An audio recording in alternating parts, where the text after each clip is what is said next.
Today, the life you will experience is a Yiwu small commodities merchant.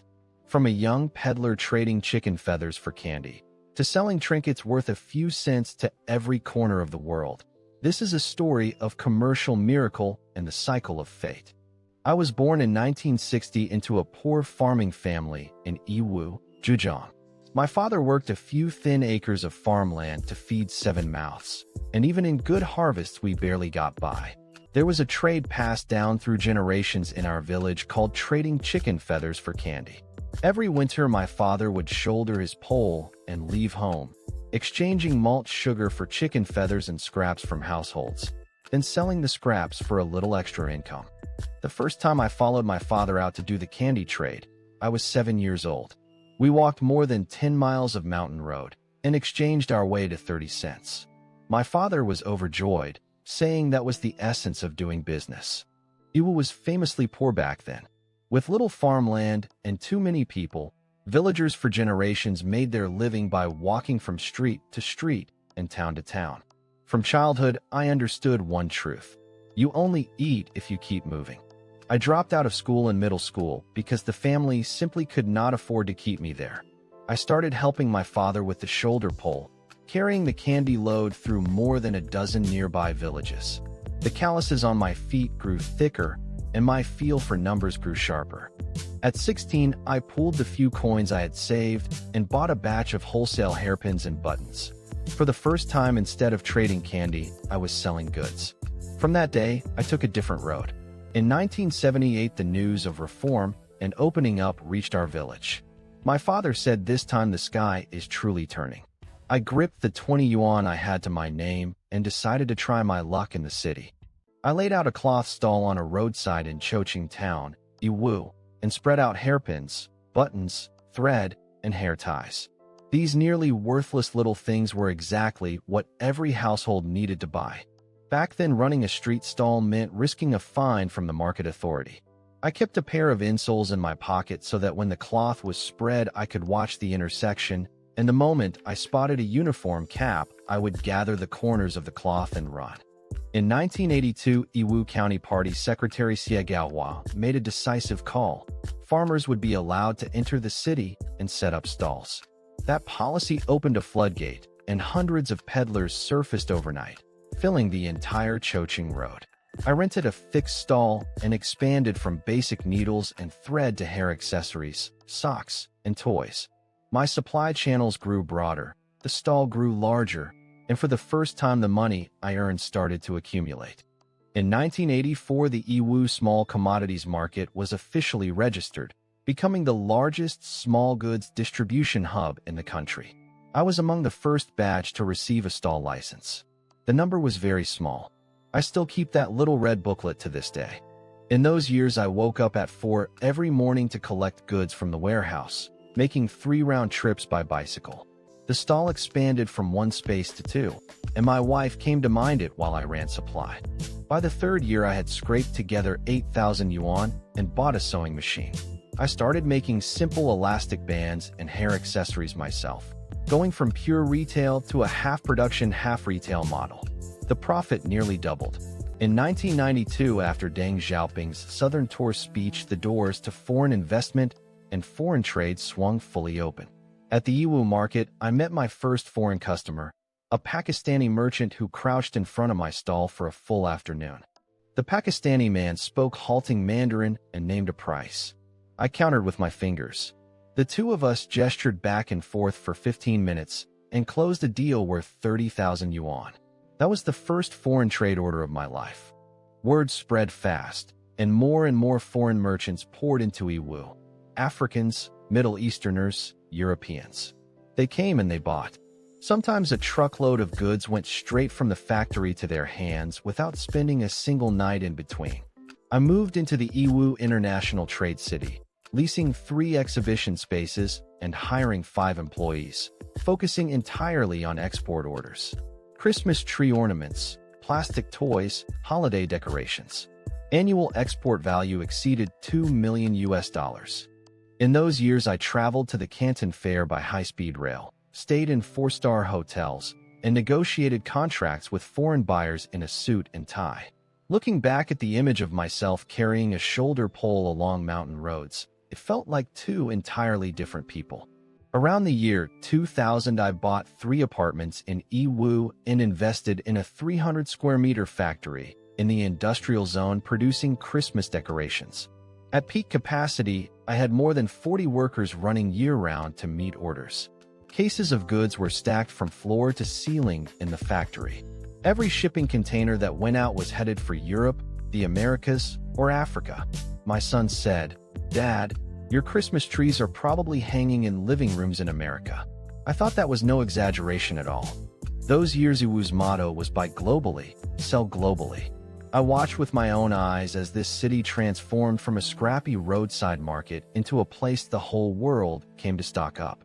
My net worth quietly climbed to somewhere around 10 million yuan. I built a new house for my father back in the village. The old man had never used a hot shower before. The first time he stepped in, he had no idea how to turn it on and was too proud to ask anyone. He just stood there for nearly 20 minutes. Every Lunar New Year, I would host a banquet in the International Trade City for suppliers and longtime clients. When the toasting was at its most spirited, I felt that all the hardship in my life had not been in vain. This was exactly what doing business was supposed to look like. The year of the 2008 financial crisis, large-scale cancellations hit Europe and North America for the first time. 2 containers of Christmas decorations I had already shipped were suddenly refused by the buyer. The loss was close to 800,000 yuan. I gritted my teeth and survived that loss, telling myself it was only temporary. What I did not realize was that it was a signal. Every year after that, orders fell just a little below the year before, like water in a tank you do not notice draining until it is already low. Around 2012, a flood of goods identical to mine appeared on Taobao, priced nearly 30% lower. Domestic wholesale buyers who had ordered from me one by one switched to sourcing online. A large slice of my market share was cut away. I talked it over with a few old friends about how to respond. Some said to build a brand, some said to open an online store, some said wait and see. In the end, none of us moved much. We kept tending our old stalls and told ourselves it was only a passing phase. In 2015, I opened a store on AliExpress and handed it over to a young employee to manage. After 3 months, the total sales were under 2,000 yuan. Looking at that number, for the first time I began to doubt myself. In 2020, the pandemic arrived. The entire Yiwu International Trade City shut down for nearly 3 months. It was the first time in my career I had gone that long without opening for business. I sat staring at the empty stall each day and had no idea how long to wait. During those 2 pandemic years, overseas trade orders shrank by nearly 60%. More than half the 40 workers at the factory left. In the end, fewer than 10 remained just to keep the bare minimum running, and I moved into the factory myself to help on the floor. The bank loan interest still had to be paid every month. I sold one of my 3 apartments to keep cash flowing. My son urged me to let go. I told him I had spent my whole life in business, and I was not going to let it end like this. Around that time, I dug out an old photo of my father with his shoulder pole and stared at it for a long while. I remembered what he used to say, "You only eat if you keep moving." I decided to move one more time, even though I was already past 60. I closed the factory, settled every worker's wages in full, held onto my last Trade City booth, and put what remained of my savings into a new direction: livestream e-commerce. That year I was 63 years old. My son set up an account for me on Douyin and rigged a phone stand above my stall. The first week I stood in front of the camera with nothing to say, eyes drifting away from the lens. In 7 days, fewer than 100 people followed. I spent close to 80,000 yuan hiring a team to run the operation. Short videos, scripts, paid traffic. 3 full months of work. The account peaked at 3,000 followers. The final month's total sales came in at under 5,000 yuan. The young operators told me I was too old-fashioned, that I did not understand the traffic formula or how to craft story hooks. I sat there listening and suddenly realized this was not my battlefield. I should never have come here. That 80,000 yuan was gone, and added to the losses that had been accumulating year by year, my net worth had fallen from 10 million at its peak to a few hundred thousand left in hand. The savings of half a lifetime had quietly eroded away. I went to visit several merchants of my generation. Some had reinvented themselves successfully through cross-border e-commerce and turned things around. Others were worse off than me. Factories gone, loans unpaid, wives gone, sons no longer in contact. What hurt most in that period was not having less money. It was watching the young people who had mastered live streaming render my entire way of doing things obsolete, then rebuild the same category in a language I could not read. Unsold inventory was the worst nightmare. The warehouse held goods worth nearly 300,000 yuan. Each year they depreciated by another 10%. Every time I went to look, I felt a stab of pain. Eventually I stopped going. In the end, I sold off the inventory at a loss, taking a hit of nearly 200,000 yuan. That day I stood for a long time alone in the empty warehouse. I felt that something had ended forever, but also that something, finally, had been set down. I gave up the factory in the industrial zone and the large exhibition space in the international trade city. I kept only a small single stall in the old market, the one with the very low registration number, the one I first got in 1984.